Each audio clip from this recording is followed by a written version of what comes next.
안녕하세요. 러시아 문학과 미술 이야기 리드 러시아입니다. 오늘은 막심 고리키의 생애를 살펴보려고 합니다. 좋아요와 구독 잊지 마시고요. 궁금한 점은 댓글로 남겨주세요.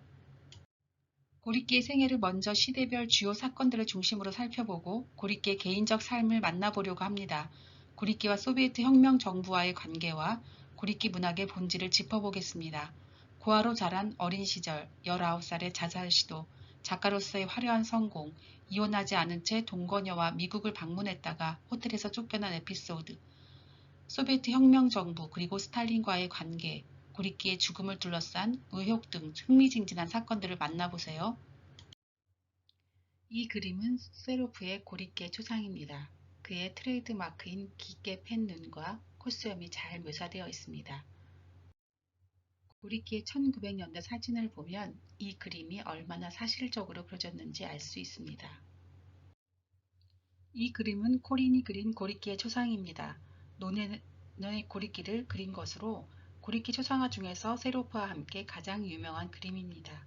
깊게 팬 눈, 콧수염, 움푹 들어간 두 볼과 구부정한 그의 모습이 삶의 노적을 잘 드러내줍니다. 아버지를 일찍 여인 까닭에 고리키의 어린 시절은 너무나 비참했습니다. 19세기 말 러시아의 빈민가 노동자 하층민이라면 누구나 겪을 수밖에 없는 가난과 고통이었기에 비단 고리키만 겪은 일도 아니었습니다. 그런데 좌절하지 않고 출구 없는 가난을 뚫고 20세기 대작가의 반열에 오른 고리키란 인간에 대해 다시 한번 놀라게 됩니다. 고리키의 삶을 먼저 시대별 사건 중심으로 살펴보겠습니다. 고리키를 흔히 밑바닥에서 일어난 작가라고 합니다. 그의 어린 시절과 청년 시절을 다룬 자전적 소설 어린 시절 세상 속으로 나의 대학을 보면 이 말이 무슨 의미인지 실감나게 와 닿습니다.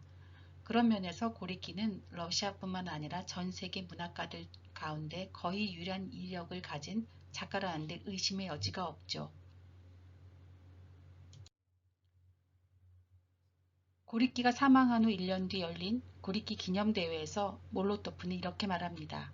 러시아와 전 세계 모든 나라의 훌륭한 작가들 가운데 그 어느 누구도 우리 고리키처럼 자본주의 아래서 최하층 생활을 하는 인민들을 직접 가까이에서 본 사람은 없으며 그 어느 누구도 몸소 어렵고 괴로운 생활을 하여 본 사람은 없다라고요.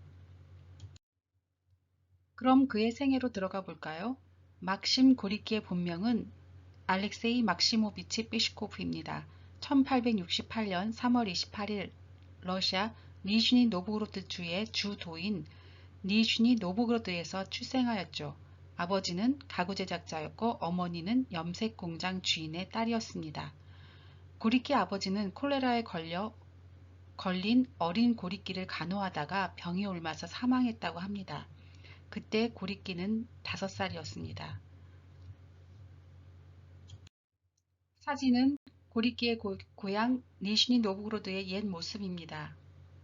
니ዥ니 노브고로드는 볼가강의 항구 도시입니다. 이 사진은 어린 시절 고리키입니다. 그의 사진들을 보면 정말 이렇게 괴롭고 힘들었을까 싶지만 그의 자전적 소설 어린 시절을 읽다 보면 경험하지 않고는 상상으로 쓸 수 없는 끔찍한 고통과 처절한 가난이 그대로 전해집니다. 고리키는 1873년 5살 때 아버지가 사망하자 어머니와 함께 외할아버지 댁으로 가서 어린 시절을 보내게 됩니다. 어머니는 고리키를 외갓집에 맡기고 곧 재혼하지만 결혼 생활은 불행했습니다. 고리키는 9살 때 학교에 들어가지만 곧 학교를 중퇴하고 넉마주의 생활을 하면서 밥벌이를 합니다.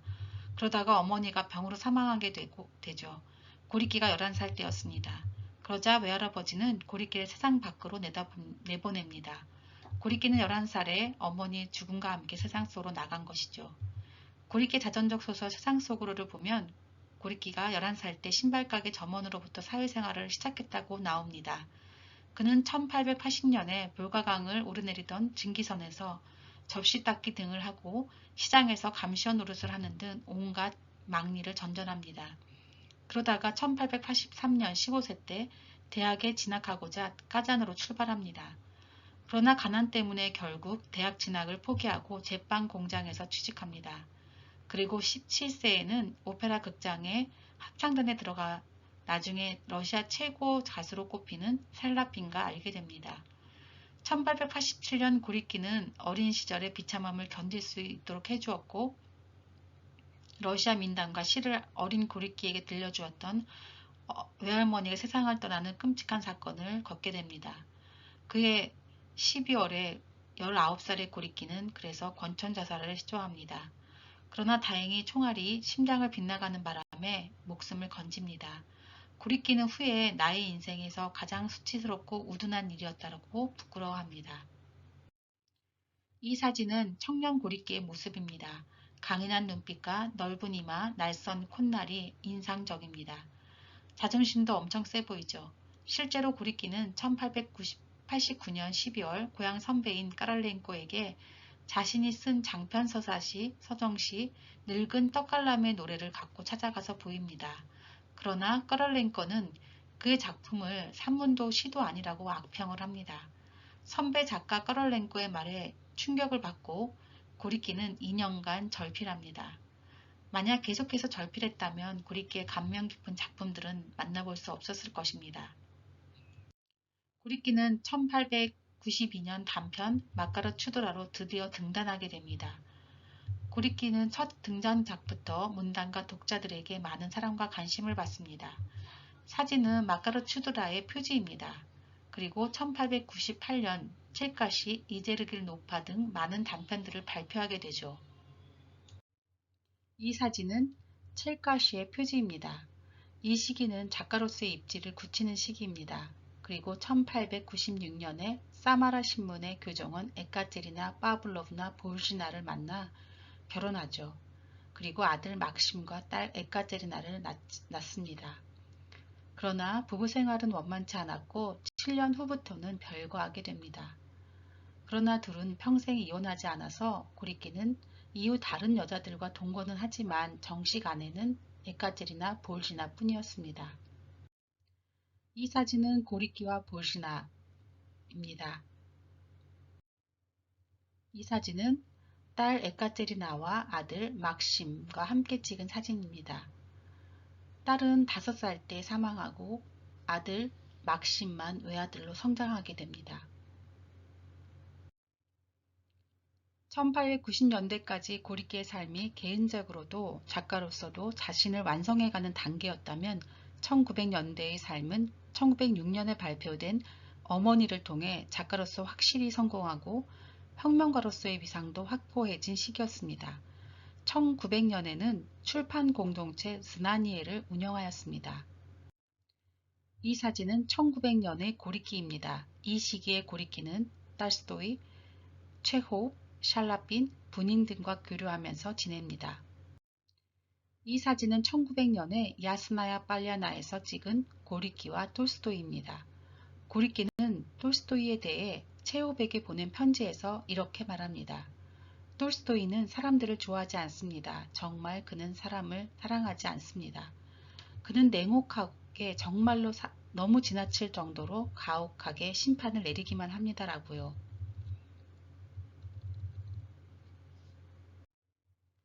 이 사진은 고리키와 체홉입니다. 이 모습은 얄타에서 찍은 고리키, 톨스토이, 체호프의 사진입니다. 이 사진은 고리키와 샬라핀입니다. 둘은 고리키가 17세 때 오페라 극장 합창단에 들어갔을 때 만나서 평생 우정을 나눕니다. 이 사진은 얄타에서 찍은 고리키와 작가들입니다. 맨 오른쪽 콧수염을 기리고 손을 주머니에 넣고 있는 사람이 이반 분인입니다. 이 사진은 1902년에 발간된 희곡 밑바닥에서의 표지입니다. 고리키는 이 작품이 굉장한 물건이 될 것이다 라고 말했죠. 1905년 고리키의 모습입니다. 사진에서 보듯이 양볼에 조금은 살이 붙어 있고 여유가 있어진 모습입니다. 이 시기에 그의 연인이 된 모스크바 예술극장의 여배우 마리아 안드레에바를 만납니다. 고리키는 1902년 밑바닥에서 시연 중에서 그녀를 만나게 되죠. 마리아 안드레에바는 1904년부터 1921년까지 고리키의 동거녀였고 헤어진 후에도 고리키의 말년까지 우정을 계속 나눕니다. 사진은 1905년 렛빈 앞에서 포즈를 취하고 있는 마리아와 고리키입니다. 마리아 안드레예바는 교양 있고 학식이 많았으며 프랑스어, 영어, 독어, 이탈리아어 등 몇 개 국어를 자유로이 구사했습니다. 고리키의 자필 원고를 타이핑하고 유럽 신민들의 기사들을 고리키에게 번역해서 알려주었으며 출판사와 원고료 협상도 해주었고 고리키의 저서들을 프랑스어, 독일어, 영어, 이탈리아어로 번역해 주었습니다. 고리키가 외국 손님들을 맞이할 때면 통역자의 역할도 훌륭히 해냈습니다. 한마디로 고리키의 연인이었을 뿐만 아니라 비서 역할을 성공적으로 해냈죠. 고리키가 혁명 자금을 마련하러 외국을 다닐 때면 동행하였고 젊은 시절부터 알았던 결핵이 재발하면 성심껏 간호해 주었습니다. 이 사진은 확대한 모습인데 안드레바의 지적이면서도 아름다운 미모가 돋보입니다. 그런데 1906년 4월 중순 고리키는 안드레바와 볼셰비키 혁명 자금을 모으고 러시아 혁명 사상을 선전하려고 미국에 기선을 타고 가게 됩니다. 이 사진은 배에서 내리기 직전의 고리키와 안드레바의 모습입니다.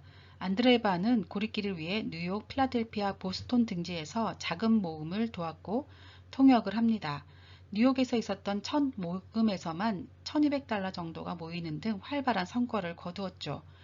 그러나 고리키는 부인과 공식적으로 이혼도 하지 않은 상태에서 가는 곳마다 안드레바를 부인으로 소개합니다. 이 사진은 고리키를 환영하는 보스턴에서의 만찬 모습입니다. 고리키와 안드레예바가 나란히 앉아 있습니다. 그러나 현지 언론은 고리키의 사실을 알게 되었습니다. 고리키를 향한 비난 여론이 거세게 일어나게 되죠. 결국 청교도적인 미국 보수사회에서 배척당하게 되고 호텔에서는 세 군데에서나 쫓겨나게 됩니다. 세 번째 호텔에서는 격분한 호텔 지배인이 한밤중에 고리키와 안드레바의 짐을 길거리에 내다 놓는 사태까지 벌어집니다. 결국 고리키와 안드레바는 미국 젊은 작가 클럽에 있는 기숙사에 겨우 방을 얻어서 밖으로도 못 나가고 창문 커튼도 마음대로 열지 못한 채 있다가 이탈리아로 가게 됩니다. 이 사진은 작가 클럽에서 만난 고리키와 마크 트웨인의 오찬 모습입니다. 고리키는 이탈리아에서도 안드레바와 함께 지냅니다. 이때 고리키는 1905년 미국에서부터 쓰기 시작한 어머니를 1906년에 완성합니다. 고리키는 1907년 미국에서 어머니를 출간하게 되는데 이 작품이 러시아에 미친 영향은 미국의 마크 트웨인이 끼친 영향과 같다고 평가받을 정도로 대성공을 거둡니다. 이 사진은 러시아에서 출간된 어머니의 표지입니다. 어머니의 이미지가 강조된 표지이죠. 다음 표지 사진도 보시죠. 이 표지들은 봉기하는 대중의 이미지가 강조된 표지입니다. 이 시기는 고리키가 러시아를 떠나 1905년부터 1913년까지 제1차 망명을 하는 때이기도 합니다. 고리키는 미국, 이탈리아 등지에서 머물며 러시아의 혁명 활동을 지원합니다. 그리고 1913년에는 자전적 3부작 중 첫 작품인 어린 시절을 발표하는 등 많은 작품을 발표합니다. 사진은 어린 시절의 표지입니다. 그 후 고리키는 미국과 이탈리아를 거쳐 러시아로 돌아옵니다. 러시아로 돌아온 후 1915년에 자전적 3부작 중 세상 속으로를 발표합니다. 이 사진은 어린 시절과 세상 속으로의 표지입니다. 또한 1918년부터 1921년까지 내전 기간 동안에는 세계문학 출판사를 설립하여 경제적으로 어려움을 겪던 젊은 작가들에게 도움을 줍니다. 이 사진은 1919년 세계문학 출판사 편집국에서 고리키의 50세 생일을 축하하는 모습입니다. 이 사진은 세계문학 출판사에서 고리키의 생일을 축하하기 위해 모인 작가들과 관계자들의 기념 사진입니다. 그리고 그해 가을에 고리키는 마리아 부트베르그를 만나게 됩니다. 러시아의 가장 유명한 동화 작가인 코르네이 추kov스키가 고리키에게 마리아를 소개했죠.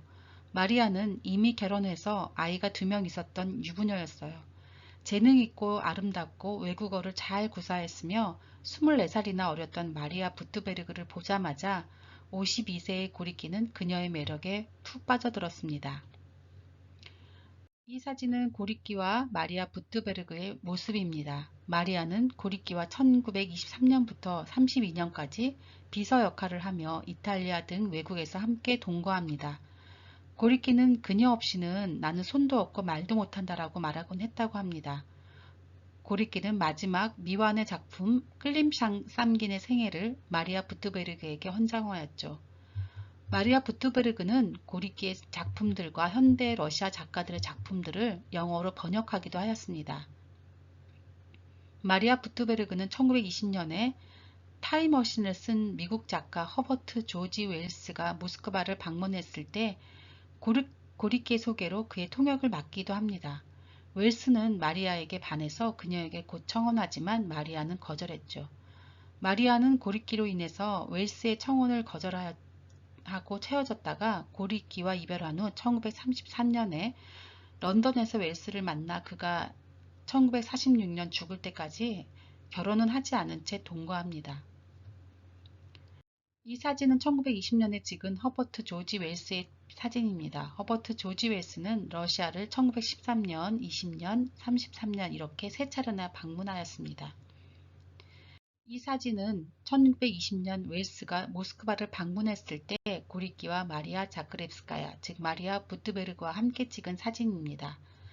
이때 웰스는 레닌도 만납니다. 사진은 레닌과 웰스의 모습입니다. 마리아 부트베르그는 1935년에 고리끼의 초청으로 모스크바에 갔습니다. 1936년 고리끼가 죽을 때 함께 있었다고도 전해지죠. 그래서 혹자들은 그녀가 스탈린의 사주로 고리끼를 독살했다고 주장하지만 진실은 밝혀지지 않았습니다. 마리아는 고리끼의 장례식에도 참가했었죠. 고리끼 사후 45세의 마리아는 영국으로 출국하여 다시는 러시아에 돌아오지 않았습니다. 아이러니하게도 소련 정부는 고리끼의 해외 출판물 상속권을 고리끼의 정식 부인 에카제리나 빼시코바가 아닌 마리아 부트베르그에게 넘겨줍니다. 그래서 많은 연구자들이 그녀를 비밀경찰 요원이라고 간주하기도 합니다. 이 사진은 1972년 마리아 부트베르그의 모습입니다. 그녀는 1974년 런던에서 사망할 때까지 고리끼의 해외 출판물에 대한 막대한 인세를 받게 됩니다. 여전히 많은 연구자들은 그녀를 당시 영국과 미국, 러시아를 오가며 활동한 2중, 3중 스파이로 의심을 하고 있습니다. 그럼 다시 고리끼의 삶으로 돌아가서 1920년대를 살펴보겠습니다.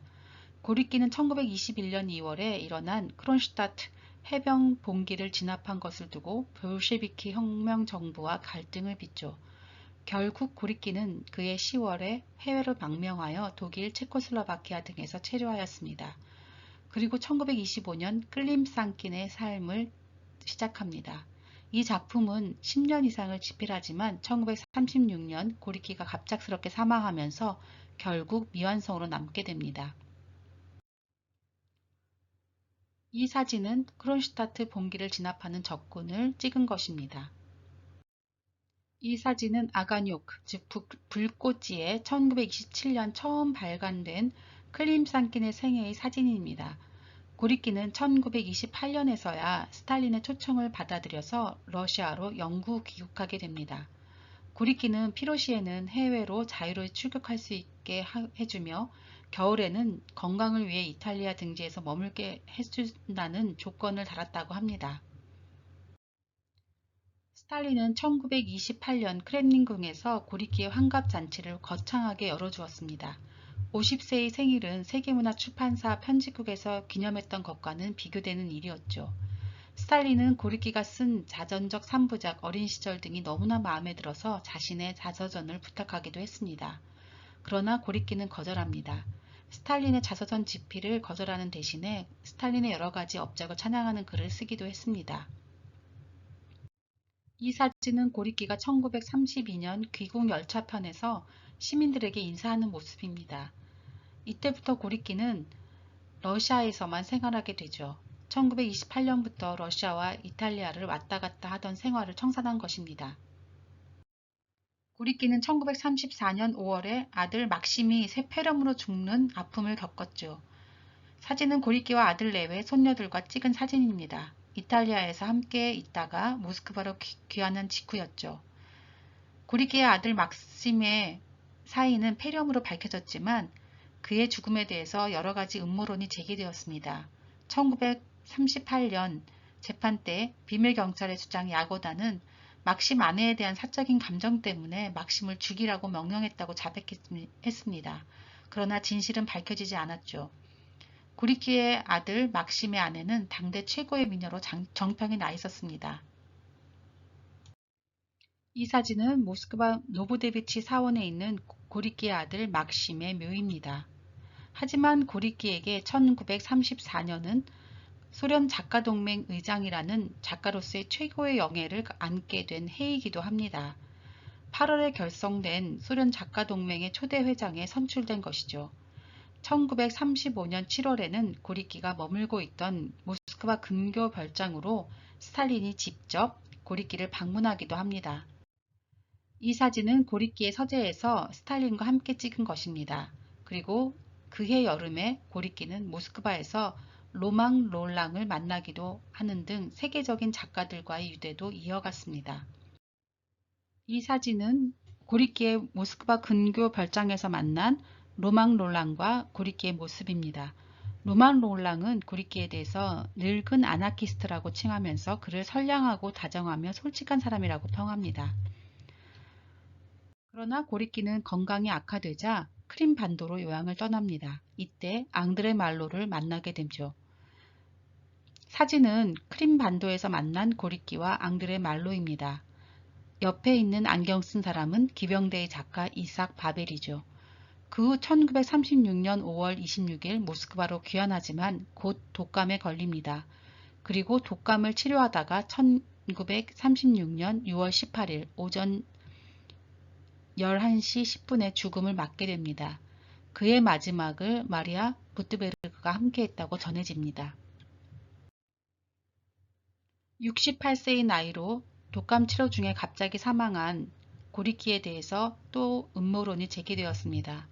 그리고 1938년 부하린 일당을 재판하는 과정에서 문제가 불거졌죠. 1938년 고리끼 아들 막심과 고리끼를 살해한 혐의에 대해서 야고다와 크루치코프가 재판에 넘겨집니다. 야고다는 죄를 인정하였고 막심의 아내를 사랑해서 개인적 욕망으로 범행을 저질렀다고 자백했습니다. 야고다는 막심 사후에 그녀와 내연의 관계였다고도 말하죠. 하지만 진실은 알 수 없습니다. 결국 야고다와 크루치코프는 총살당하였습니다. 그러나 고리끼의 죽음에 대한 진실은 역시 밝혀지지 않았죠. 사진은 고리끼와 야고다의 생전 모습입니다. 그리고 이 사진은 연구대 위의 고리끼입니다. 1936년 6월 20일 붉은 광장에서 열린 장례식은 화려했습니다. 장례식에는 스탈린, 갈리닌, 몰로토프 등 정계 거물 인사들이 참여했습니다. 소련에서는 장례식장에서 관을 누가 운구하느냐가 아주 중요합니다. 특히 거물급 인사들이 죽었을 때는 그 관을 운구하는 맨 앞자리에 누가 섰는가에 따라서 그 순서를 보고 권력 서열을 추측하기도 합니다. 사진을 보면 스탈린이 맨 앞에서 직접 고리끼의 관을 운구합니다. 스탈린이 자신의 권력 서열을 대외적으로 보여주는 사건으로 고리끼의 장례식을 활용한 것이죠. 고리끼의 유해는 크렘린 외벽에 안장되었습니다. 고리끼의 죽음을 두고 로맹 롤랑은 고리끼의 서거는 레닌 서거 이후 인류가 받은 가장 큰 손실의 하나이다라고 말했습니다. 스탈린은 1924년 레닌이 죽었을 때도 맨 앞에 서서 레닌의 관을 운구했고 그 사진이 매체를 통해 러시아 전역에 퍼지면서 스탈린은 레닌의 후계자로 확실히 인식되었었죠. 안타깝게도 그 사진은 구할 수가 없어서 레닌 관 옆에 스탈린의 모습을 찍은 사진을 올립니다. 지금까지는 고리끼의 생애를 그의 출생부터 죽음까지 시대순으로 중요 사건별로 살펴보았습니다. 다음 시간에는 막심 고리끼의 문학적 의의와 가치를 살펴보겠습니다. 고리키의 생애 2편도 기대해주세요. 러시아 문학과 미술 이야기 리드 러시아였습니다. 구독, 좋아요 잊지 마시고요. 다음 시간에 또 만나요.